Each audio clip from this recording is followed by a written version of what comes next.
হঠাৎ করে আলোচনায় শহীদ মুগ্ধ, আর এই আলোচনার শুরুটা হয় মুগ্ধকে নিয়ে ফেসবুকের কিছু পোস্টকে কেন্দ্র করে, যে পোস্টগুলোতে দাবি করা হয় মুগ্ধ মারা যাননি, মুগ্ধ নামে কেউ নাকি ছিলই না। এমনকি মুগ্ধ স্নিগ্ধ দুই ভাই নয়, মুগ্ধই স্নিগ্ধ ছিল মানুষ একজনই। বৈষম্য বিরোধী ছাত্র আন্দোলনের অন্যতম নাম বাংলাদেশ ইউনিভার্সিটি অফ প্রফেশনালসের শিক্ষার্থী মীর মাহফুজুর রহমান মুগ্ধ। আন্দোলনের সময় গত 18 জুলাই রাজধানীর উত্তরার আজমপুরে সংঘর্ষ চলাকালে গুলিবিদ্ধ হয়ে মারা যান তিনি। সামাজিক যোগাযোগ মাধ্যমে ভাইরাল হওয়া ভিডিওতে দেখা যায় গুলিবিদ্ধ হওয়ার আগে কোটা সংস্কার আন্দোলনকারীদের মধ্যে খাবার পানি ও বিস্কুট বিতরণ করেছিলেন তিনি।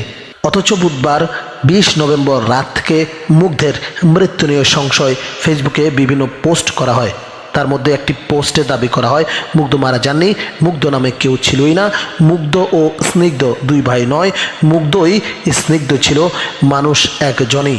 মুগ্ধের মৃত্যুর সত্যতা নিয়ে সন্দেহ পোষণ করে সাপোর্টার্স অব বাংলাদেশ আওয়ামী লীগ নামের একটি গ্রুপের পোস্টে লেখা হয় মুগ্ধর ডেড বডির ছবি কেউ দেখে নাই, মুগ্ধর পোস্টমর্টেম রিপোর্ট, জানাজা কবর কই।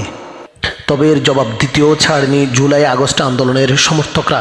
শারমিন হাফিজা রূপকথা নামে একজন বলেছেন, মুগ্ধরা মরে না, তারা চিরদিন বেঁচে থাকবে আমাদের সকল মানুষের মনে। তাদের এই আত্মত্যাগ যুগ যুগ ধরে সবাই মনে রাখবে।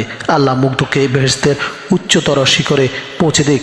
তবে ফ্যাক্ট চেকিং বা তথ্য যাচাইকারী প্রতিষ্ঠান হিসেবে আন্তর্জাতিক স্বীকৃতি পাওয়া রিউমার স্ক্যানার বাংলাদেশ নিশ্চিত করেছেন মুগ্ধ ও স্নিগ্ধ পৃথক দুই ব্যক্তি, তারা দুজন যমজ ভাই। ওপেন সোর্স অনুসন্ধানের মাধ্যমে সামাজিক যোগাযোগ মাধ্যমে প্রচারিত মুগ্ধ ও স্নিগ্ধের একসঙ্গে তোলা অসংখ্য ছবি ও ভিডিওর বরাত দিয়ে এ তথ্য নিশ্চিত করেছে তারা। এদিকে ফেসবুকে ছড়িয়ে পড়া দাবিগুলো সম্পূর্ণ মিথ্যা বলে জানিয়েছে অন্তর্বর্তী সরকারের প্রধান উপদেষ্টার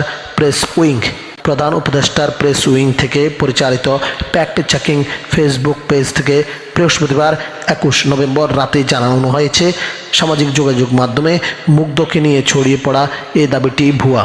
পেজটির এক পোস্টে বলা হয়, গত 18 জুলাই উত্তরার আজমপুরে বিক্ষোভকারীরা পিপাসার্থ হয়ে পড়লে তিনি তাদের জন্য পানি ও খাবার নিয়ে ছুটে যান। পোস্টে আরও বলা হয়, মৃত্যুর 15 মিনিট আগে ধারণ করা একটি ভিডিওতে দেখা যায় তিনি অর্থাৎ মুগ্ধ বিক্ষোভকারীদের পানি বোতল ও বিস্কুট বিতরণ করছেন। বিকেল 5টার দিকে উত্তরার আজমপুর মোড়ে রাস্তার পাশে থাকা অবস্থায় তাকে গুলি করা হয়। গুলিটি তার কপাল ভেদ করে মাথার উপর ডান পাশ দিয়ে বেরিয়ে যায়। তার মরদেহ উত্তরা ক্রিসেন্ট হাসপাতালে নেওয়া হলে কর্তব্যরত চিকিৎসক তাকে মৃত ঘোষণা করেন।